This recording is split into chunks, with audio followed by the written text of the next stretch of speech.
की गई थी। इस बीच हमारे साथ चौरसिया समाज के कुछ पद अधिकारी हमारे साथ मौजूद है जबलपुर शहर में। शहर के हम यहाँ पर उत्तर क्षेत्र में खड़े हुए हैं। उनसे ही चर्चा करेंगे कि चौरसिया समाज आखिर किस विशेष में जो है अपनी विधानसभा चुनाव में दावेदारी सामने रख रही है। हम चौरसिया समाज के राष्ट्रीय अध्यक्ष जो है उनसे सीधा बातचीत करेंगे, चर्चा करेंगे आखिर क्या उनकी रणनीति है और क्यों विधानसभा चुनाव में जो अपनी दावेदारी सामने ला रहे हैं। हम आपसे बात करेंगे। कल आपकी एक बैठक आयोजित की गई थी, बैठक में आपने कुछ रणनीतियाँ बनाई हैं, क्या था उस बैठक में, क्या निर्णय लिया गया है? कल चौरसिया समाज की राष्ट्रीय बैठक थी, उसमें समाज के लोगों के द्वारा ये निर्णय लिया गया है कि आने वाले 2023 के विधानसभा चुनाव में हमारी संख्या के आधार पर हमें राजनीतिक भागीदारी मिले। मध्य प्रदेश में लगभग 2.5% के ऊपर चौरसिया तंबोली समाज के लोग निवास करते हैं और हमारे समाज के लोग सभी राजनीतिक दलों से बड़ी सक्रियता के साथ जुड़े हुए हैं, आयोजनों में भी उपस्थित रहते हैं। संख्या के अनुपात पे हमें राजनीतिक भागीदारी मिले।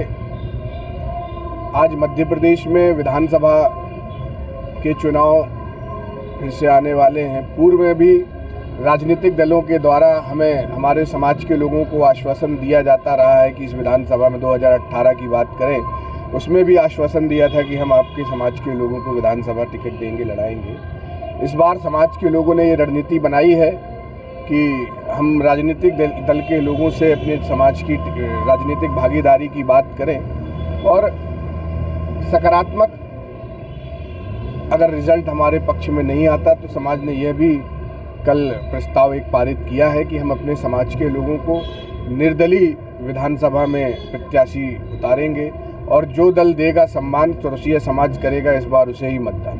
उन्होंने बताया कि चौरसिया समाज में कुछ व्यवसाय ऐसे हैं जैसे पान, चाय, इन सब के, तो कहीं ना कहीं सरकार इस सब चीज़ को वंचित तो नहीं रख रही है समाज को।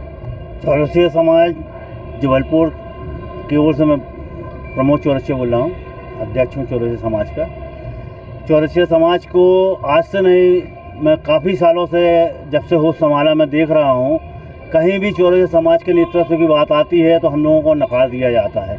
आज पूरे देश में हमारे समाज का एक भी सांसद नहीं है, ना ही एक राज्यसभा सदस्य, और विधायकों में भी नाम मात्र के किसी को धोखे से दे दी जाती है और बाकी सबको निरस्त कर दिया जाता है। इस तरीके से अभी पान विकास निगम की मांग की थी, उसको भी शिवराज सिंह ने डिक्लेयर किया, लेकिन आज तक मान्यता नहीं दी गई। और हमारे पूरे राष्ट्रीय स्तर से, जैसा कि आपको बताया गौरव भाई ने, विक्की चौरसिया, इस बार पूरी चौरसिया समाज मध्य प्रदेश के राष्ट्रीय स्तर पर संगठित होकर एक ही निर्णय पर है कि अगर राजनीतिक पार्टियां हम लोगों को हिस्सेदारी नहीं देती, हम लोगों को टिकट नहीं देती, तो हम लोग निर्दलीय चुनाव लड़ेंगे और जिस क्षेत्र में हम लोग कम हैं वो चौरसिया बंधु मतदान का भी बहिष्कार करेंगे।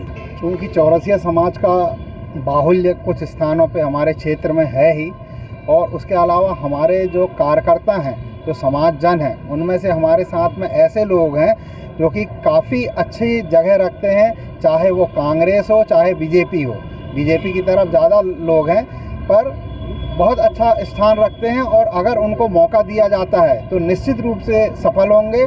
और इनके संबंध सभी राजनेताओं से बहुत ही मधुर संबंध है। तो हमारे जैसे कि ये प्रमोद भाई हैं, आप भी लोकसभा चुनाव या विधानसभा चुनाव लड़ चुके हैं, पर कोई राजनीतिक दलों ने जो मान्यता प्राप्त है उनका सपोर्ट नहीं मिला।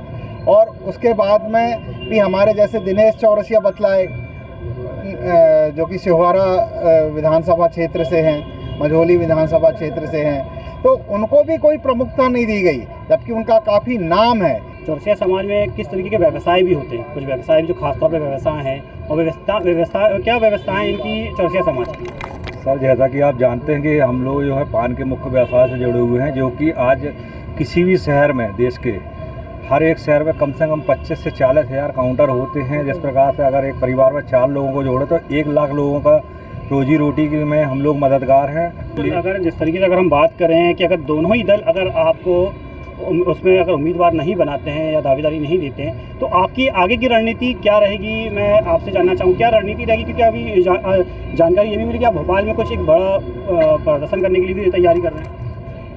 आगामी 3 सितंबर को प्रदेश की राजधानी भोपाल में हमारे समाज के लगभग 1000 से 1500 लोग जो पूरे प्रदेश में समाज सेवा में सक्रिय हैं, राजनीति में सक्रिय हैं, वो संगठित होकर के आगामी 24 सितंबर को प्रदेश में एक चौरसिया समाज की हुंकार रैली का आयोजन करेंगे, जिसमें लगभग 1 लाख के ऊपर पूरे देश व प्रदेश से चौरसिया समाज के लोग एकत्रित होंगे और अपने अधिकारों की मांग उठाएंगे। कहीं ना कहीं अगर बीजेपी पार्टी अगर आपको नहीं उम्मीदवार बनाती है, तो अगर कांग्रेस आपकी तरफ से, कांग्रेस की तरफ से अगर आपको उम्मीदवार बनाया जाता है, तो क्या लगता है पूरा चौरसिया समाज कांग्रेस को सपोर्ट करेगा? देखिए, आज की वर्तमान स्थिति की हम बात करें तो हमारे समाज का बहुतायत वोट भारतीय जनता पार्टी को जाता रहा है, पर इस बार लोगों ने ये तय किया है कि जो दल देगा सम्मान, समाज उसे ही करेगा मतदान। अगर कांग्रेस पार्टी भी हमारे समाज के व्यक्तियों को प्रत्याशी बनाती है, विधानसभा लोकसभा में हमें हिस्सेदारी देती है, तो समाज एकजुट होकर के कांग्रेस को समर्थित करेगा।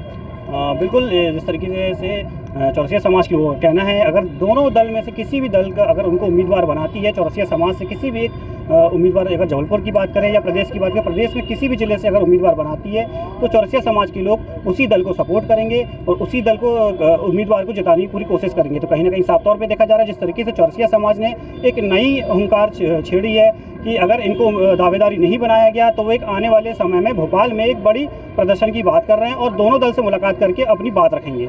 अब देखना होगा चौरसिया समाज की कितनी बात दोनों ही दल उनकी बात को मानते हैं और चौरसिया समाज से किस प्रत्याशी को किस सीट से मैदान में उतारते हैं। TV9 डिजिटल के लिए मोहम्मद शरीफ, जबलपुर।